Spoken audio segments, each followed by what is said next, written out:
시편 139편은 다윗이 하나님의 전지하심과 또 소위 편재, 무소부재하심에 대해서 고백하고 있는 가장 대표적인 시라고 할 수 있을 것 같습니다. 하나님의 전지하심을 이야기할 때는 단순히 그냥 모든 것을 아신다 라고 하는 그런 교리적인 지식이 아니라 다윗이 자신의 삶 전체를 통해서 자신을 하나하나 살펴 헤아려 아실 뿐만 아니라 또 그 아심에 대해서 인격적으로 자신을 대해 주신 그 하나님에 대한 고백을 다윗이 하고 있는 거죠. 그래서 오늘 말씀에도 오면 앉고 일어나시는 것까지 아시고 멀리에 계셔도 그 작은 생각 하나까지 밝히 아시는 그 하나님, 또 어디로 간다고 한들 하나님을 피할 수 없는 그러한 하나님의 편재하심에 대해서 오늘 시편 139편 전반부는 이야기하고 있습니다. 결론적인 이야기이긴 하지만 하나님이 모든 것을 아시고 하나님이 어디에나 계신다고 할 때에 두 가지죠. 죄인은 그 하나님에 대해서 두려워할 수밖에 없고, 또 하나 의인은 그 하나님에 대해서 감사 찬양할 수밖에 없는 거죠. 모든 것을 아시고 어디에나 계신 하나님을 우리가 어떻게 느끼고 있는가, 오늘 시편을 통해서 우리 자신을 되돌아보게 됩니다. 먼저 하나님은 전지하시다 라고 하는, 어쩌면 우리 신앙 전체의 대전제이죠. 하나님 모든 것을 알고 계신다. 1절 여호와여 주께서 나를 살펴보셨으므로 나를 아십니다. 여기에서 살펴보다 라고 하는 말에 히브리어는 하카르 단어를 써요. 하카르. 이 단어는 광부가 보석을 찾기 위해서 땅속 깊은 곳을 파면서 샅샅이 뒤지고 살펴보는 그러한 의미가 있습니다. 그러니까 살펴보다고 하는 것은 어쩌면 파수꾼이 쭉 그냥 망원 같은 거 두고 쭉 이렇게 한번 대충 훑어보는 살펴봄이 아니라 구석구석 이렇게 파헤쳐 가면서 살펴보는 그러한 살펴봄을 이야기합니다. 그리고 아시나이다 라는 단어는 우리가 알잖아요. 야다, 단순히 지식적인 알미 아니에요. 깊은 관계를 통해서 체험적으로 아는 그 알을 이야기합니다. 하나님은 우리를 대강 아시는 것이 아니라 마치 광부가 어쩌면 광맥을 찾아서 그렇게 열심을 내서 살펴보듯이 하나님은 우리 내면의 가장 깊은 곳까지 다 아신다는 거예요. 우리는 감추려고 하고 마치 하나님이 모르시는 것처럼 그렇게 여기려는지 모르지만 그렇지 않죠.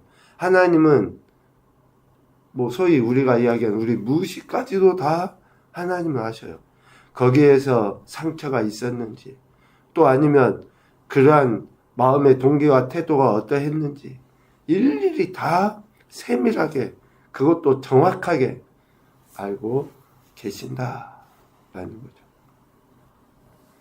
2절 우리의 앉고 일어섬을 하시고 멀리서도 우리의 생각을 밝게 하신다. 3절 우리의 모든 길과 우리의 모든 행위를 익히 아신다. 4절 우리 혀의 모든 말을 하나도 빠짐없이 아신다. 우리는 사람들에게 좋은 이미지로 나타내 보이기 위해서 마음에 없는 소리를 할 때도 있잖아요.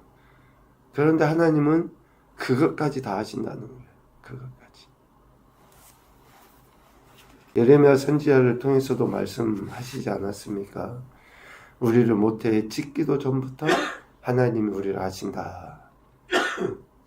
그러니까 어머니 배에서 조성되기도 전부터 하나님이 우리를 알고 계신다는데, 지금까지 지내온 모든 그런 삶의 여정, 그 여정 속에 어쩌면 품었던 생각, 작은 것 놓치기 쉬운 그런 거 하나까지도, 행동 하나까지도 빼놓지 아니하시고 정확하게 알고 계신 분이 하나님이시다라는 거죠. 그 하나님의 전지하심이 얼마나 기이하고 높은가. 우리 인생은 결코 그 하나님의 지식에 미치지 못한다. 오늘 6절에 보니까 이 지식이 내게 너무 기이하니 높아서 내가 능히 미치지 못하나이다. 이것은 우리 인생이 하나님 앞에 고백할 수 있는 어쩌면 신앙의 고백이고 최상의 고백이에요. 하나님의 전지하심에 대해서 우리가 범접조차도 생각조차도 할 수 없어요. 그런데 사람들은 어떻습니까? 하나님의 지식과 같이 되고자, 하나님과 같이 되고자, 그것은 교만이고 결국은 죄예요, 죄. 하나님의 지식에 미치지 못합니다. 그래서 우리는 오직 그 하나님을 높여드리는 일만 해야 되는 거죠. 두 번째로는 하나님의 편재하심, 무소부재하심에 대해서 이야기해요. 오늘 8절에 보면 내가 하늘에 올라갈지라도 거기 계시며 수월에 내 자리를 펼치라도 하나님이 거기 계신다 라고 이야기하죠. 전지하신 하나님이 무소부재하시기까지 하시다. 정말 그 하나님 우리가 어떻게 반박을 하며 거기에다 외자를 붙일 수 있는 존재가 없다는 거예요. 그래서 모든 것을 다 아실 뿐만 아니라 어디에나 계시는데, 하늘 천국에 계시고 수월 소위 우리가 표현한 지옥에까지도. 그러니까 하나님이 안 계신 곳이 없는데 온 우주 만물에 편지에 계신 그 하나님, 그 하나님의 임재하신 가운데 우리 인생이 있다라고 하는 사실을 지금 다윗은 고백하는 거죠. 아무도 보지 않으니까 괜찮겠지. 근데 아무도 보지 않으니까 괜찮겠지가 아니잖아요. 아무도 없는 그 자리에 하나님은 계시는데, 문 꽁꽁 걸어 잠그고 악한 생각, 음란한 거 다 우리가 해도 사람들 눈에는 안 보이니까 정말 거룩한 것 같고 당당한 것 같잖아요. 그런데 하나님은 보고 계시는 거죠. 그 자리에 계시니까.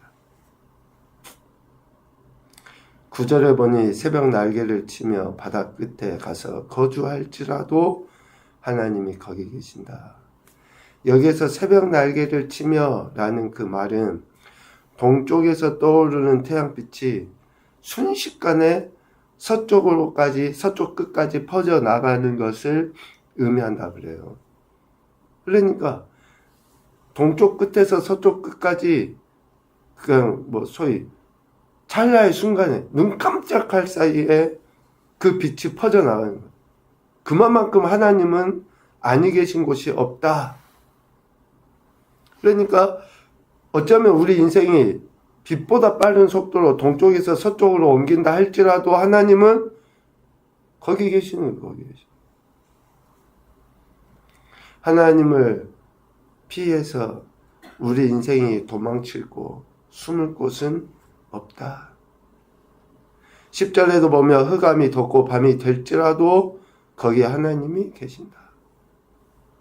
그러니까 하나님이 안 계신 곳이 없는데 우리 인생은 여기에서 이쪽으로 옮기면 괜찮겠지 라고 하는 그러한 생각 속에 소위 눈 가리고 아웅하는 거죠.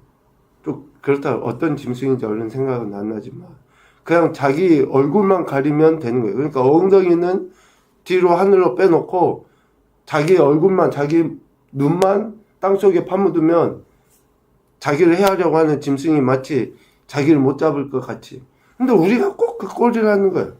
하나님이 안 계신 곳이 없는데 내가 그 하나님만 피해서 뭔가 하면 안전도 또 어떤 이익도 누릴 거라고 하는 그런 생각을 하는 거죠. 하나님께서 편재에 계심이 앞서 하나님의 전지하심과 같이 악인들에게는 매우 두려운 일이고 심판이지만 의인들에게는 동시에 참된 위로요 소망이라는 것을 아니 아버지 하나님이 어디에나 계시는데 우리가 그 하나님을 찾고 그 하나님 앞에 나감이 어디에서든지 할 수 있다는 거 아니에요? 어디에서든지. 그러한 은혜를 지금 다윗은 고백을 하고 있습니다. 하나님은 우리 인생을 아실 뿐만 아니라 어디에나 계신 하나님이시다 라고 이야기해요. 전지전능하시고 무소부재하신 하나님이 단순히 이론이 아니라 다윗의 인생에 있어서는 실제 아니었습니까? 다윗의 인생의 여정 속에서 실제였어요. 그러니 오늘 이러한 시를 통해서 자신을 정확하게 아시고 위기 속에서는 건져내 주셨고 철저하게 외로움과 고통 속에서는 하나님께서 친밀함을 나타내 보이셨던 거 아니에요. 오늘 저와 여러분에게도 전지하시고 무소부재하신 하나님이 실제라고 하는 사실을 우리는 이런 말씀들을 통해서 기억하며 살아야지 됩니다. 예수님께서도 친히 약속하셨어요. 내가 세상 끝날까지 너희와 항상 함께 있을 것이다. 지금 이 순간도 주님은 우리와 함께하고 계신다고 말씀하셨고 그렇게 실제적으로 하고 계신다는 거죠. 그래서 조금 우리가 어쩌면 내 뜻대로 안 돼도 또 그냥 어쩌면 소망 없는 절망 가운데 있는 상황인 것처럼 여겨져도 그 자리에 하나님이 나를 사랑하신 하나님이 함께 계신다. 내 삶을 정확하게 아시고 인도하신다. 라고 하는 그러한 좀 위로도 받았으면 좋겠고 그러한 믿음을 통해서 다시금 하나님만을 더욱더 신뢰하는 그런 삶이 되어야 되겠다는 생각을 합니다. 첫 번째 교훈입니다. 전지하시고 무소부재하신 하나님이 오늘도 우리를 아시고 함께 하신다. 우리가 살아보지 못한 시간이에요, 오늘은. 그런데 우리를 아시고 하나님이 함께 하신다라고 약속하시죠. 두 번째, 모든 상황 속에서도 하나님의 함께 하심을 기억하며 감사하자. 지금 우리가 처한 어떤 상황에서든지 하나님은 함께 하시기에 우리는 감사해야 될 줄로 믿습니다. 세 번째, 항상 함께 하신 하나님을 의식하며 사는 것이 거룩이고 복이다. 의식하며 사는 거예요. 뭐를 생각하고. 의식한다고 하는 것은 친밀함이잖아요. 그러니까 일을 하면서도 중얼거리듯이 하나님을 찬양하고 기도도 하고 또 되뇌이고 계속 의식하는 거예요. 이것이 거룩입니다. 거룩은 성경책 이렇게 꽂고 다니는 것이 거룩이 아니라고 했잖아요. 거룩은 그렇게 매 순간 하나님을 의식하는 거예요. 친밀함을 보이는 거예요. 이게 진짜 복입니다. 오늘도 우리를 아시고 함께 하신 하나님만을 신뢰하시면서 주어진 모든 상황에서 하나님 은혜에 감사하시고 영광 올려 드리시는 복된 인생이 되기를 주님의 이름으로 축복합니다. 아멘.